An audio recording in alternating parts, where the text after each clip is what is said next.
Hello everyone, welcome back to my YouTube channel. তো আজকের এই ভিডিওতে নিফটি 50 নিয়ে আলোচনা হবে, তার সাথে কয়েকটা স্টক নিয়ে আলোচনা হবে। তো চলুন ডিসকাস করা যাক আজকে নিফটি 50 কেমন পারফর্ম করলো। তো দেখুন, নিফটি 50 আজকে 1.11% ডাউন গেছে, 21,951 পয়েন্টে ট্রেড করছে। তো হঠাৎ করে নিফটি মানে এত পড়লো কেন, এটাই আর কি কোয়েশ্চেন আসছে। তো দেখুন, যে ট্রেন্ড লাইনটা আমি ড্র করে রেখেছি এর মধ্যেই কিন্তু ঘোরাঘুরি করছে।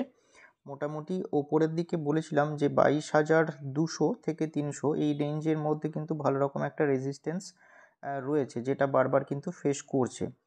আর যেহেতু অল টাইম হাইয়ের কাছে ট্রেড করছে, তো একটু প্রফিট বুকিং দেখা যাচ্ছে। আরও কিছু গ্লোবাল কিউজ রয়েছে, সেগুলো নিয়ে চলুন ডিসকাস করা যাক।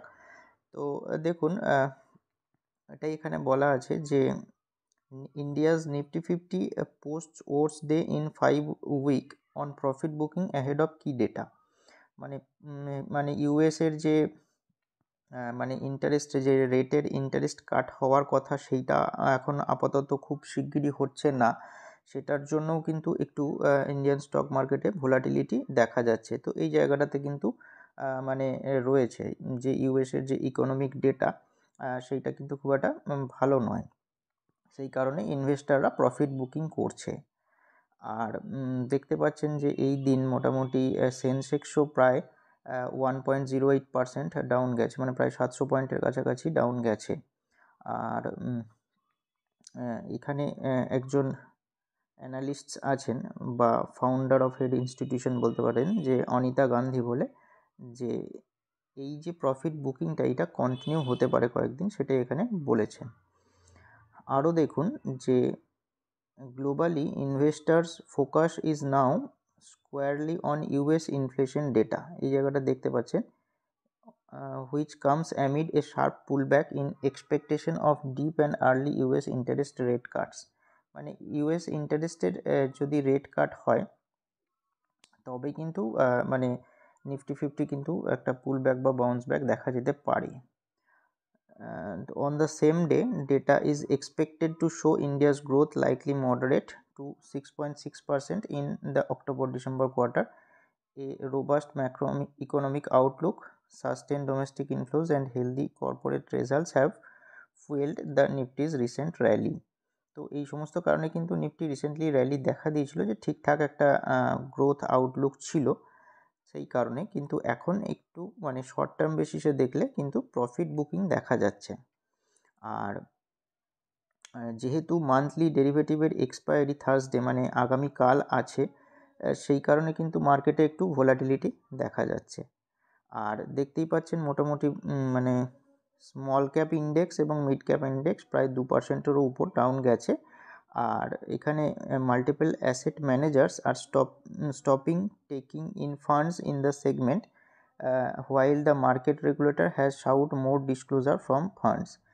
তো মানে কি হয়েছে, এখানে সেবি যিনি যে আছে মানে ইন্ডিয়ান স্টক মার্কেট রেগুলেটর, তো সে বলেছে মানে বিশেষ করে ফান্ড ম্যানেজারদেরকে যে স্মল এবং মিড ক্যাপে যে সমস্ত ইনভেস্টমেন্ট হচ্ছে বা সেখানে ইনভেস্টারদের মানে সেফটি বা প্রোটেকশনের ব্যাপারটা দেখার জন্য তো এইগুলো ডিসক্লোজার করতে সেবির কাছে। সেই কারণে কিন্তু এরা মানে ফান্ড ম্যানেজাররা কিন্তু মিড ক্যাপ এবং স্মল ক্যাপে ফান্ড যেটা ঢাল ছিল সেটা কিন্তু কম করেছে বা বন্ধ করেছে। সেই কারণে কিন্তু দেখতে পাচ্ছেন যে একটা ডাউনফল কিন্তু দেখা যাচ্ছে, বিশেষ করে স্মল ক্যাপ এবং মিড ক্যাপ ইন্ডেক্সে।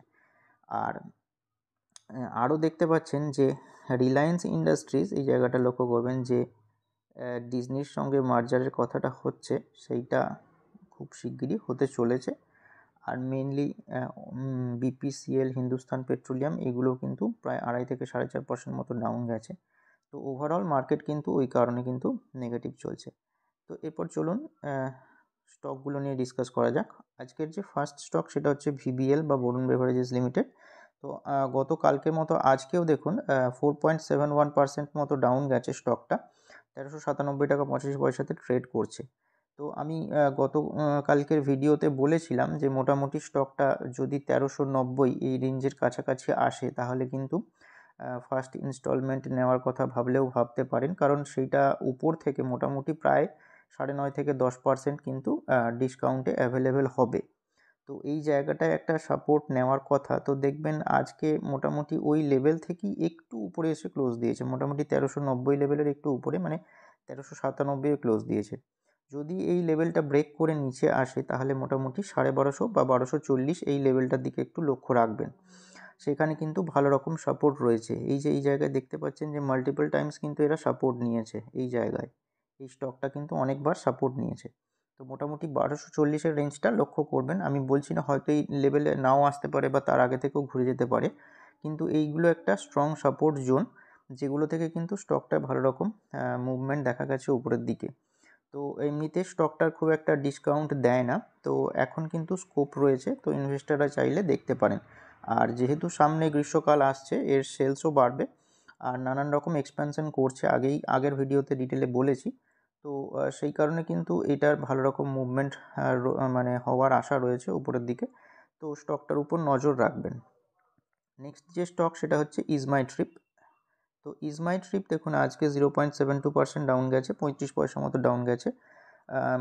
যদিও আজকে পজিটিভই ওপেন হয় এবং শেষের দিকে এসে একটু নেগেটিভ যায়, মানে 35 পয়সা ডাউন যায়, 48 টাকা 55 পয়সাতে ট্রেড করছে। এইটার মোটামুটি একটা সাপোর্ট 45 টাকার লেভেলটা এখন তৈরি হয়ে গেছে, দেখতে পাচ্ছেন মোটামুটি এই যে জোনটা, এই জোনটাতে কিন্তু একটা সাপোর্ট তৈরি হয়েছে। আর শর্ট টার্ম বেসিসে যদি দেখেন যে এর যে মুভমেন্টটা সেটা কিন্তু এখন সুন্দর আপওয়ার্ড মুভমেন্টে রয়েছে। তো স্টকটার এক্সপেনশন রয়েছে, কিছু নিউজও ছিল কয়েকদিন আগে, ইন্স্যুরেন্স সেক্টরে মানে এরা নামতে চলেছে। আর এরা কিন্তু ভালো রকম ক্যাপেক্স প্ল্যান করছে আর ভালো রকম ডিসকাউন্টও দিচ্ছে, মানে ট্রাভেলস এরা প্ল্যাটফর্ম, তো ট্রাভেলের দিকে কিন্তু যে মানে এদের ডিসকাউন্ট থাকে সেটাও কিন্তু দিচ্ছে, যার কারণে কিন্তু লোকজন অ্যাট্রাক্ট হয়ে এদের অ্যাপ বা ট্রাভেল সাইটে গিয়ে কিন্তু বুকিংও করছে। তো যার ফলে এই স্টকটার কিন্তু রেভিনিউ গ্রোথ ভালো হওয়ার সম্ভাবনা রয়েছে, তো স্টকটার উপর নজর রাখবেন। আর রিসেন্টলি এই স্টকটার একটা নিউজও দেখা গেছে যে ইজমাই ট্রিপ বা easy trip planner partners with Zaggle prepaid for expense management service. তো এরা একটা এক্সপেন্স ম্যানেজমেন্ট সার্ভিস জ্যাগেল বলে এদের সাথে কিন্তু পার্টনারশিপ বা টাই আপ করেছে। তো এখানে দেখুন লেখাই আছে ডিটেলে যে partnered with financial technology firm Zaggle prepaid ocean service for integrated travel and expense management service. এর জন্য কিন্তু এরা জ্যাগেলের সাথে পার্টনারশিপ করেছে। তো জ্যাগেলের মেন কাজ কি এখানে দেখুন ডিটেলে সেটা লেখা আছে যে this would provide corporate client of EaseMyTrip access to Jaggle EMS platform which offers end-to-end travel and expenditure management services. These services span from managing travel-related expenses to booking hotels, flights and other travel-related agreement. তো এইটাও কিন্তু একটা ভালো news স্টকটার জন্য, অবশ্যই স্টকটার উপর একটু নজর রাখবেন। এখন ধীরে ধীরে যদিও উপর দিকে মুভমেন্ট দেখা দিচ্ছে। নেক্সট যে স্টক সেটা হচ্ছে অ্যাথার ইন্ডাস্ট্রিজ। তো অ্যাথার ইন্ডাস্ট্রিজ দেখুন আজকে 0.83% উপরে গিয়ে ক্লোজ দিয়েছে, 7 টাকা 25 পয়সা পজিটিভে গিয়ে ক্লোজ দিয়েছে। তো 876 টাকা 75 পয়সাতে ট্রেড করছে। তো এই স্টকটারও মোটামুটি এই যে লেভেলটা রয়েছে 850 কাছাকাছি, এই লেভেলটাতে কিন্তু ভালো রকম সাপোর্ট রয়েছে। আর শর্ট টার্ম বেসিসে যদি দেখেন তো একটা সুন্দর কিন্তু মুভমেন্ট উপরের দিকে দেখা যাচ্ছে। এই স্টকটাও কিছু কিছু সেগমেন্টে মার্কেট লিডার বা একমাত্র মানে কোম্পানি যেটা আর কি ইন্ডিয়াতে বানানো হয়, কেমিক্যাল সেক্টরের স্টক। তো স্টকটার উপর একটু নজর রাখবেন। আর এটার একটা রিসেন্ট নিউজও আছে, যদিও বিশাল কিছু নিউজ নয়। তো এটা কি ছিল না, চিফ টেকনোলজি অফিসার এরা অ্যাপয়েন্ট করেছে। তো এটা 28 তারিখেরই নিউজ, দেখতে পাচ্ছেন যে চিফ টেকনোলজি অফিসারের নাম এখানে কিন্তু দেওয়া রয়েছে। তো নজর রাখবেন স্টকটার উপর, ধীরে ধীরে রিকভারি মোডে আসছে। নেক্সট যে স্টক সেটা হচ্ছে আইডিয়া ফোর্জ টেকনোলজি। তো দেখুন আজকে স্টকটা 1.5% মতো ডাউন গেছে, 800 টাকা 40 পয়সাতে ট্রেড করছে। তো স্টকটার এই রিসেন্ট 2-3 দিন আগে দেখবেন যে ভালো রকম ভলিউম দেখা যায়, ভালো রকম বাইং ইন্টারেস্ট দেখা যায়, তারপর ধীরে ধীরে গত 2 দিন ধরে কিন্তু একটু প্রফিট বুকিং দেখা যাচ্ছে। তো এই স্টকটার কি নিউজ ছিল যেটার কারণে এতটা ভলিউম দেখা গেছিলো সেটা দেখুন, কয়েকদিন আগেকার নিউজ দেখতেই পাচ্ছেন, 23 তারিখের নিউজ।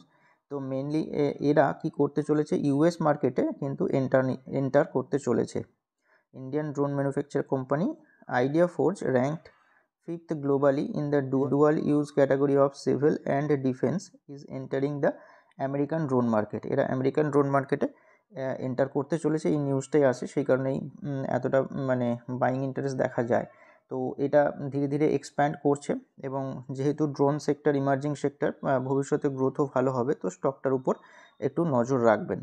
নেক্সট যে স্টক সেটা হচ্ছে এশিয়ান পেন্টস লিমিটেড। তো এশিয়ান পেন্টস দেখুন আজকেও 2.28% ডাউন গেছে, 65 টাকা 20 পয়সা নেগেটিভ গেছে, 2794 টাকাতে ট্রেড করছে। এটার যেটা একটা সাপোর্ট ছিল দেখতে পাচ্ছেন, এই জায়গায় কিন্তু ব্রেকডাউন দিয়ে নিচে এসেছে, এখন 2749, মানে এই যে লেভেলটা আছে এখানে ট্রেড করছে। তো এই যে চ্যানেলটা আমি ড্র করে রেখেছি, আগেও দেখবেন এই জায়গাটা কিন্তু আসে, তারপর আবার ব্রেকআউট দিয়ে উপরে যায়। তো অনেক দিন পর আবার দেখুন এই চ্যানেলের মধ্যেই কিন্তু এসেছে, এখন ওই চ্যানেলের মধ্যেই ঘোরাঘুরি করছে। তো শর্ট টার্ম বেসিসে যদি দেখেন তাহলে মোটামুটি ওই 2700 রেঞ্জটার কাছাকাছি কিন্তু মানে আসার সম্ভাবনা রয়েছে। যদিও এটা মার্কেট লিডার বা লিডার কোম্পানি বলতে পারেন পেন্ট সেক্টরের মধ্যে, তো এই স্টকটার কিন্তু আবার কিন্তু ওই লেভেল থেকে কিন্তু উপরের দিকে মুভমেন্ট দেওয়ার সম্ভাবনা রয়েছে। আর কী কারণে এত ডাউনফল হচ্ছে সেটা এখানে দেখতে পাচ্ছেন যে 7% ডাউন গেছে পরপর 4 দিনে। তো এটার পেছনে কিছু নিউজ ছিল, সেইটা হচ্ছে যে আদিত্য বিড়লা গ্রুপের গ্রাসিম ইন্ডাস্ট্রি মানে একটা পেন্ট সেক্টরে মানে এরা এন্ট্রি নিতে চলেছে বা এন্ট্রি নিয়েছে, তো সেই কারণে কিন্তু এটা ডাউন যায়। তো সেই যে পেন্ট সেক্টরের নতুন যে পেন্ট এরা লঞ্চ করছে, বিড়লা ওপাস বলে কিছু একটা নাম ছিল, হ্যাঁ এই জায়গায় দেখতে পাচ্ছেন বিড়লা ওপাস এরা লঞ্চ করেছে, যার কারণে কিন্তু এশিয়ান পেন্টসে ভালো রকম কিন্তু প্রফিট বুকিং দেখা যাচ্ছে। কারণ কি, নতুন কোনো নিউজ বা ক্যাপেক্স প্ল্যানে অন্যান্য কোম্পানির দিকে কিন্তু ইনভেস্টাররা অ্যাট্রাক্ট হয়, যার ফলে টাকা কিন্তু এক জায়গা থেকে বেরিয়ে আরেক জায়গায় যায়। তো সেই কারণে কিন্তু একটু হলেও প্রফিট বুকিং বা ডাউনফল দেখা যায় স্টকগুলোতে। যদিও এশিয়ান পেন্টস মার্কেট লিডার, এই জায়গাটা দেখতে পাচ্ছেন লেখা আছে ওই জিনিসটাই, তো এরা তাড়াতাড়ি কিন্তু এই জিনিসটা রিকভার করে আবার আগের ছন্দে ফিরতে পারে। তো স্টকটা যেহেতু কয়েকদিন ধরে ডাউন যাচ্ছে, অনেকটা ওভারসোল্ড জোনের কাছাকাছি যাচ্ছে, তো স্টকটার উপর নজর রাখবেন, পুলব্যাকের সম্ভাবনা কিন্তু রয়েছে। তো মোটামুটি এই স্টকগুলো নিয়ে আলোচনা করা হলো, কোনো রকম রেকমেন্ডেশন নয়, আপনারা রিসার্চ করুন, তারপর যেটা ভালো মনে হয় সেটা আপনার ফিনান্সিয়াল অ্যাডভাইজারের সাথে কনসাল্ট করে তারপর যা ডিসিশন নেওয়ার নেবেন।